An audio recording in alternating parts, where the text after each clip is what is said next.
The Doll in the Grass. Once upon a time there was a king who had 12 sons. When they were grown big, he told them they must go out into the world and win themselves wives.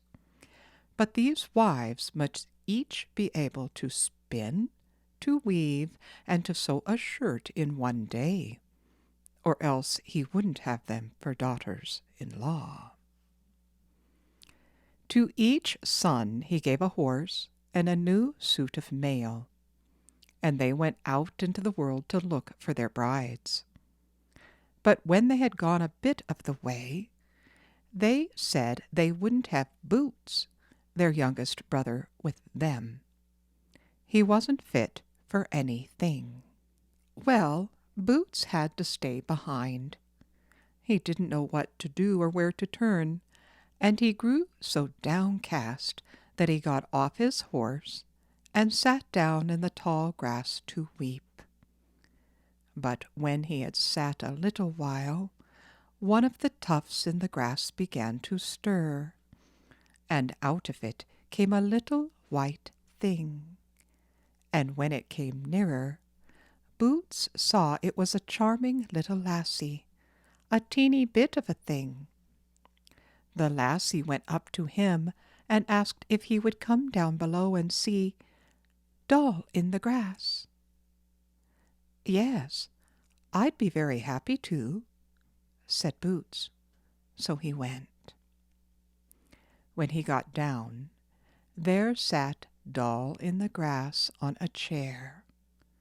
She was as lovely as she was wise, and she asked Boots whither he was going, and what was his business. So he told her how he was one of 12 brothers, and how the king had given them horse and mail, and said they must each go out into the world and find them a wife who could spin, weave, and sew a shirt in a day. "But if you'll only say at once you'll be my wife, I'll not go a step farther," said Boots to Doll in the Grass. Well, she was willing enough, and she made haste, and spun and wove, and sewed the shirt, but it was so teeny, it wasn't longer than so long. Boots set off home with it, and when he brought it out, he was almost ashamed it was so small. Nevertheless, the king said he should have her, and Boots set off, glad and happy to fetch his little sweetheart. When he got to Doll in the Grass, he wished to take her up before him on his horse, but she wouldn't have that. She said she would sit and drive along in a silver spoon, and that she had 2 small white horses to draw her. So off they set, he on his horse, and she on her silver spoon, and the 2 horses that drew her 2 teeny white mice.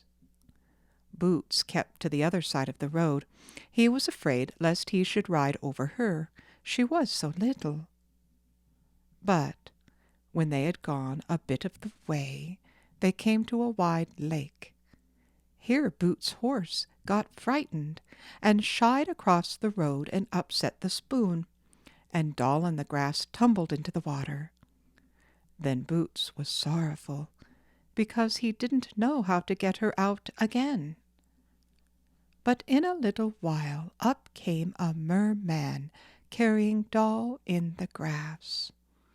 And now she was as well grown as other men and women, and far lovelier than she had been before.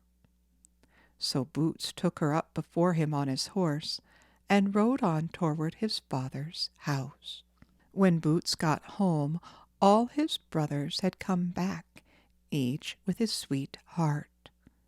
But these were all so unattractive and bad-tempered that they had done nothing but fight with one another all the way home.